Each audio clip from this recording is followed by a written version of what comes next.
اگر ہر مانگنا دعا ہے اس کا مطلب یہ ہوگا کہ آپ اپنے ماں سے جو ہے کھانا مانگو گے وہ دعا ہے، ماں سے دعا کرنا تو یہ نہیں۔ شیخ صاحب یہ اسباب ہے نا، یہاں پہ دل رابطہ آدمی دیکھتا ہے نا، کانٹیکٹ کے ذریعے ہو رہا ہے نا دعا، یا ایک ہوتا ہے ہاتھ اٹھا کے دعا سے مانگنا بنا رابطہ بنا کانٹیکٹ کے۔ ہاں نہیں، ہاتھ اٹھا کے بھی اگر مانگتا ہے، ہاتھ اٹھا کے مانگے یا ہاتھ پھیلا کے مانگے یا پھر وہ اشارہ کر کے مانگے۔ اب سنو اٹھانے سے مطلب یہ ہے کہ سامنے انسان نہیں ہے حاضر، تو اس کو پکارنا کیسی حمایت؟ ہاں میں بتا رہا ہوں، سنو سفیان صاحب، اس بات میں بات کرو جی۔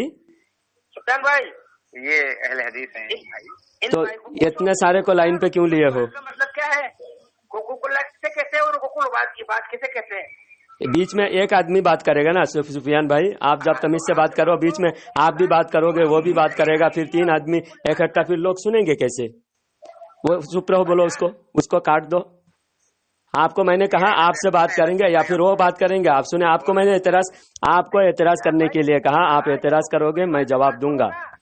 ہاں ٹھیک۔ ہاں شیخ صاحب تو میرا یہ سوال، ہاں وہ خاموش رہے، میں بول رہا ہوں، سنو ایک میں بات 2 منٹ میں مکمل بات آپ کو سمجھا دوں گا، سنو۔ جیسا آپ اللہ کی تعریف کرو گے تو اس کو کہیں گے حمد۔ اللہ کی تعریف کرنے کو کیا کہتے ہیں؟ حمد، تعریف ہے۔ لیکن نبی کی تعریف کریں گے تو اس کو کہتے ہیں نعت۔ ہاں نعت کہتے ہیں نبی کی تعریف کو، اور دوسرے بزرگوں کی علماء کی تعریف کرنے کو منقبت کہتے ہیں۔ تو تعریف تینوں ایک ہے، تینوں تعریف ہے، لیکن تعریف کا نام الگ ہے۔ مانگنا دیکھیے سب جگہ مانگنا، لیکن مانگنا جب شخصیت کے اوپر الگ الگ کیپیسٹی الگ الگ ہوتا ہے تو اس کا نام بدل جاتا ہے۔ دعا اللہ سے مانگنے کو کہتے ہیں دعا، اور غیر اللہ سے بزرگوں سے بلا واسطہ مانگنے کو استعانت یا استمداد کہتے ہیں۔ استمداد، ہاں جب کوئی جنگل میں راستہ بھٹک جائے، حدیث میں یہ بھی ثابت ہے، اعینونی یا عباد اللہ اعینونی، اعانت کرو، مدد کرو غیر اللہ سے بلا واسطہ جنگل میں راہ بھٹکے تو یا عباد اللہ، ایسے اللہ کے بہت سارے بندے ہیں، بہت سارے مخلوق ہیں جو ہماری نظروں میں نہیں ہوتے، جنات ہوتے ہیں، رجال غائب ہوتے ہیں، وہ راہ بھٹکے لوگوں کو راستہ دکھاتے ہیں۔ یا عباد اللہ اعینونی، مدد مانگنے کا ثبوت حدیث پاک میں غیر اللہ سے مانگنے کا ثبوت ہے۔ یہاں تک کہ حضرت عثمان بن حنیف، میں پوری حدیث صحیح سند کے ساتھ بھیج دوں گا۔ حضرت عثمان بن، مضبوط ہے ہاں حدیث کی صحت، بالکل صحت، اس حدیث کا کوئی انکار کر ہی نہیں سکتا، غیر مقلد اہل حدیث کوئی بھی انکار نہیں کر سکتا، دیوبندی تو اس کا انکار کر ہی نہیں سکتا۔ دیوبندی کا کیا ہے، ان کے اکابرین خود حضرت علی رضی اللہ تعالیٰ عنہ کو مشکل کشا کتاب میں لکھے ہیں، یا رسول اللہ فریاد ہے۔ اور حضرت علامہ بوصیری رحمۃ اللہ علیہ، سنیے، علامہ بوصیری رحمۃ اللہ علیہ کو دیوبندی بھی مانتے ہیں، قصیدہ بردہ دیوبندی بھی پڑھتے ہیں، اس کے اندر یا ربی بالمصطفیٰ بلغ مقاصدنا اور بہت سارے یا رسول اللہ صلی اللہ علیہ وسلم سے مانگے گئے ہیں، فریاد کیے گئے ہیں۔ اور قرآن میں بھی اللہ تعالیٰ خود، اگر اللہ کی صفات ہے مانگنا، مددگار ہونا اللہ کی صفات خاصہ ہے تو نبی کو بھی شریک کرنا شرک ہوگا نا، ہاں کیونکہ اللہ کی صفات میں نبی بھی شریک نہیں نا۔ ہاں تو اگر نبی کو ماننا بھی، نبی سے مانگنا بھی شرک ہے تو پھر اللہ تعالیٰ قرآن میں فرماتا ہے وَلَوْ أَنَّهُمْ إِذْ ظَلَمُوا جَاءُوكَ فَاسْتَغْفَرُوا اللَّهَ وَاسْتَغْفَرَ لَهُمُ الرَّسُولُ، کہ جب آپ کی امت گناہ کرے، غلطی کرے تو آپ کے پاس آئے، آپ سے مدد مانگے۔ گناہ معاف کرنا بھی ایک بہت بڑی مدد ہے، لیکن یہ اس طرح تھوڑی ہے کہ مطلب کہ ان کو پکارا جائے، یہ تو نبی سے پکار، یا رسول اللہ، ارے نبی سے مدد، نبی کو کہا جا رہا ہے آپ سے آ کر آپ سے بھی فریاد کرے، اور صحابہ اکرام نے فریاد کیا۔ ہاں ایک دیہاتی آیا، آ کر یہ آیات پڑھا حضور کے روضہ کے سامنے،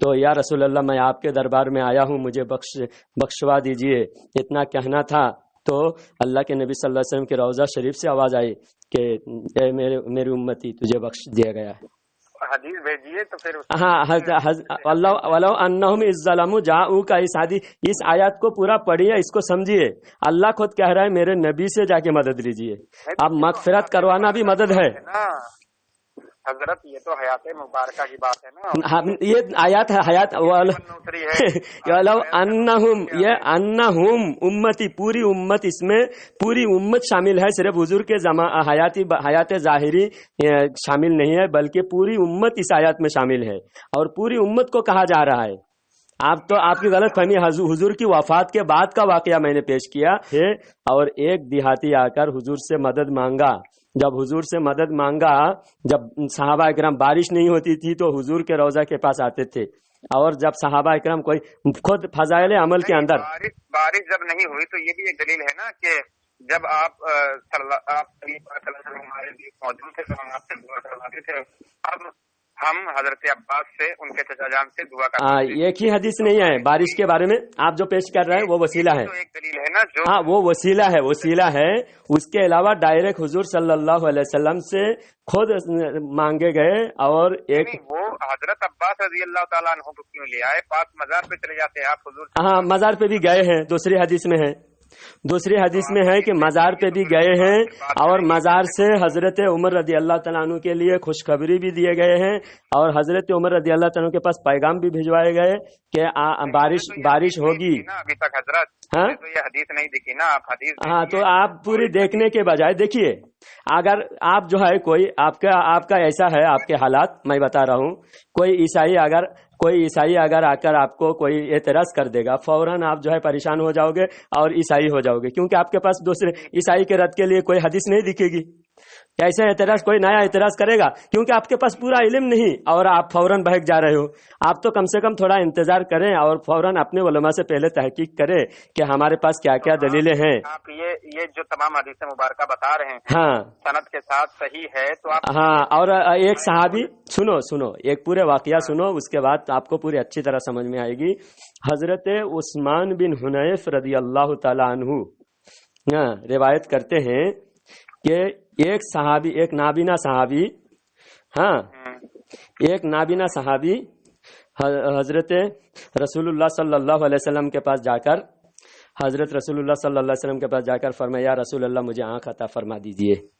تو حضور صلی اللہ علیہ وسلم نے فرمایا کہ جاؤ پہلے تم اچھی طرح وضو کر کے 2 رکعت نماز پڑھو، اس کے بعد یہ وظیفہ یہ پڑھو۔ وہ کیا پڑھنے کے لیے کہا؟ یا اللہ میں تیرے نبی کے وسیلہ سے تجھ سے اپنی حاجت مانگتا ہوں، اور یا رسول اللہ آپ اللہ کے واسطے مجھے آنکھ عطا کیجئے، یا رسول اللہ آپ کو میں اللہ کے واسطے عرض کرتا ہوں۔ تو جب نبی سے بھی عرض کیا گیا، اللہ سے بھی عرض کیا گیا، دونوں باتیں اس حدیث میں موجود ہے۔ وہ حدیث صحیح سند کے ساتھ میں آپ کو پیش کرتا ہوں، سینڈ کرتا ہوں، ٹھیک ہے؟ آپ اگر صحابہ نے مانگا ہے، میں متن بھی دیکھوں گا، اس کے تمام مکاتب فکر کے ترجمے، ہاں تمام مکاتب فکر کا ترجمہ دیکھنے کی صحابہ اکرام کی۔ جب صحابہ اکرام کا عمل سامنے آ گیا پھر کوئی مکاتب کوئی فائدہ نہیں پہنچاتا ہے، کوئی مکاتب کا کوئی ضرورت نہیں ہوتی۔ ترجمہ تو دیکھیں گے، ہاں صحابہ کا عمل دیکھیے، اللہ نے قرآن میں کیا فرمایا؟ آمنو کما آمن الناس، تم ایمان لاؤ جیسا صحابہ ایمان لائے۔ آپ صحابہ ایمان لائے، صحابہ کے ایمان پر بھی تم کو اور تحقیق کی ضرورت ہے۔ صحابہ کا ایمان تو گارنٹیڈ ہے، بالکل نہیں، لیکن صحابہ کا ایمان اس طرح تھا کیا جیسا آپ بتا رہے ہیں، تو اس پر تو تحقیق ہوگی نا۔ ہاں تو اس پر آپ کی آج آپ کو یقین نہیں ہو رہا ہے صحابہ کے اگر صحابہ کے عمل ہے اور اس کے بعد بھی آپ صحابہ کے ایمان پر اگر آپ شک کریں تو آپ کے ایمان کے لیے خطرہ ہے۔ جا رہا ہے حدیث ملے گی تو دیکھیں گے اس میں کیا ہے، ہاں پھر اس کا حوالہ چیک کریں گے۔ بالکل آپ نے جو بتایا، ہاں، اور بات میں جو شرک ہے نا، شرک سنو، شرک کہنے کی جو عادت ہے، ایک بات سنو، شرک کہنے کی جو عادت ہے وہ کبھی بھی صحابہ اکرام کی عادت نہیں تھی، وہ خوارج کی عادت تھی، یہاں تک کہ حضرت علی رضی اللہ تعالیٰ عنہ کو بھی مشرک کہا گیا حکم بنانے پر، مشرک۔ اور ایک حدیث ہے مسند امام احمد کی حدیث ہے کہ اللہ کے نبی صلی اللہ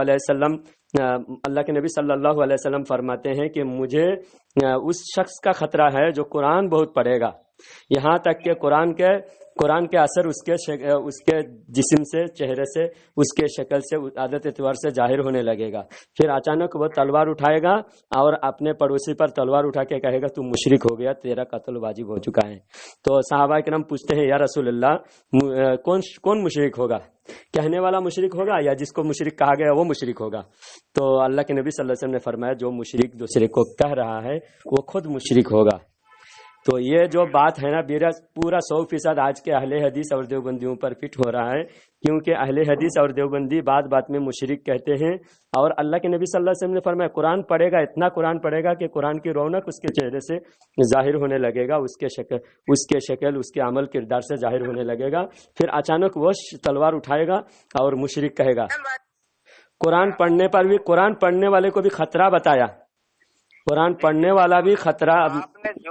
آپ نے جو مطلب غیر اللہ سے مانگنے کی دلیل بتایا انبیاء اولیاء سے، تو اس کی یہ حدیثیں آپ بھیج دیں پہلے، اور اس پر میں ذرا نظر ڈالتا ہوں، اس کی سند اور صحت پر تھوڑا دھیان دیتا ہوں، اور اس کو صحیح کتابوں سے، یہ اپلیکیشن میں مجھے بھروسہ اب نہیں رہا ہے، میں کتابوں سے اس کا حوالہ دیکھوں گا کیا ہے۔ میں یہاں کیرلا میں رہتا ہوں، یہاں حنفی لوگ ہی ہیں، ان کے حنفی ہے کہ شافی ہے کیرلا میں؟ کیرلا میں کس جگہ پہ ہو؟ میں کیرلا میں ہوں، ایرناکولم کے پاس ہوں۔ ایرناکولم میں کیا کام کر رہے ہو وہاں؟ میں کانچ کی کٹنگ کرتا ہوں۔ ہاں، کانچ کٹنگ کرتا ہوں۔ کانچ کٹنگ کرتے ہو؟ رہنے والے کہاں کے ہو؟ یو پی کا۔ یو پی میں کس جگہ؟ رائے بریلی۔ رائے بریلی کے، اچھا۔ کیرلا میں وہ کوٹائم میں ہو کیا؟ کوٹائم سے تھوڑا دور ہے، 1.5 گھنٹے کا۔ اچھا، کوٹائم میں بھی حنفی مسجد؟ کیرلا میں زیادہ حنفی مسجد نہیں ہے، تم جہاں پر ہو وہاں کون سے شافی لوگ زیادہ ہیں نا؟ ہر جگہ صافی ہیں، حنفی مائنورٹیز ہیں، لیکن ہے حنفی پھر بھی۔ اچھا، آپ کے قریب میں حنفی مسجد ہے؟ جی بالکل۔ اچھا، تو پھر آپ اہل حدیثوں کے فیور میں کیسے آ گئے آپ؟ میں مجھے حنفیت سے کوئی تھوڑی نہ اختلاف ہے، اتنا مجھے تو عقیدہ توحید پر یہ جو تو حنفیت سے آپ دیوبندیوں کو حنفی سمجھتے ہو آپ؟ بالکل، اب حنفی ہونے کا دعویٰ کرتے ہیں، لیکن ان کے اسماعیل دہلوی خود جو ہے قرات پڑھنے کے قائل ہے، امام کے پیچھے قرات پڑھنے کا زور دیا ہے، اور کہا کہ یہ حنفیت کا انکار کیا ہے قرات پڑھنے کے مقابلہ میں اسماعیل دہلوی۔ ان کا کوئی ابھی دیکھیں صاحب، ان کا کوئی، اور ابن عبد الوہاب نجدی پہلے عرب میں جو حنفی، شافی، مالکی، حنبلی چاروں مسلک کا امام کعبے میں امامت کرتے تھے، وہ سب کو ہٹا کر جو ہے ابن عبد الوہاب نجدی جو ہے اپنا امام رکھا ہے، اور اس کو سارے دیوبندی سپورٹ کرتے ہیں۔ ہاں، پھر بھی سپورٹ کرنا، جب خود حنفی ہے مسلک کے معاملے میں، دیوبندی جو ہے اہل حدیثوں کو اور ابن عبد الوہاب نجدی کو کوئی بھی اس پر اعتراض، اس پر سختی نہیں کرتے، ان کی سارا سختی جو ہے ان کے سارا سختی دوسرے حنفی پر ہی ہے، بریلوی پر ہی ہے۔ المفند میں کیا ہے نا، کھلے طور پر کیا ہے نا کہ شیطان ہیں یہ لوگ، کہا نہیں ہے؟ تو پھر جب شیطان ہے تو اب شیطان کے پیچھے نماز پڑھتے ہیں، آج شیطان کو بلا کر اپنے دیوبند میں نماز پڑھواتے ہیں، ہاں تو پھر شیطان ہوا نا۔ المحند المفند میں خارجی لکھا، شیطان لکھا، آج بھی ان کا ہی قبضہ ہے، پھر ان شیطانوں کے پیچھے نماز پڑھتے ہیں۔ ہم اگر الگ نماز پڑھتے ہیں تو ہمارا مذاق اڑاتے ہیں، ہمارے مخالفت کرتے ہیں، ہمارے خلاف جا کے چاپلوسی کرتے ہیں۔ ہمارا کوئی اچھے بڑے عالم آتا ہے نا تو دیوبندی لوگ چاپلوسی کرتے ہیں، وہاں جا کے وہاں کے اماموں کو، وہاں کے متووں کو جا کے بولتے ہیں، کہہ رہے دیکھو یہ بریلوی بھی آئے ہیں، ان کو پکڑو، ان کو تکلیف دو، ان کو پریشان کرو۔ اور دیکھو متوا دیوبندیوں کی کرنی کچھ ہوتی ہے۔ دوسری بات سنو، وہ کرنی کوئی، وہ تو منافقت ہے نا، اسی لیے تو میں کہتا ہوں کہ آپ اگر صرف ایک عقیدہ آپ کو سمجھ میں نہیں آیا، اس بنیاد پہ آپ دیوبندی ہو رہے ہو، اس کا مطلب یہ ہے کہ آپ جو ہے دیوبندیت کی اصلیت جانتے نہیں آپ۔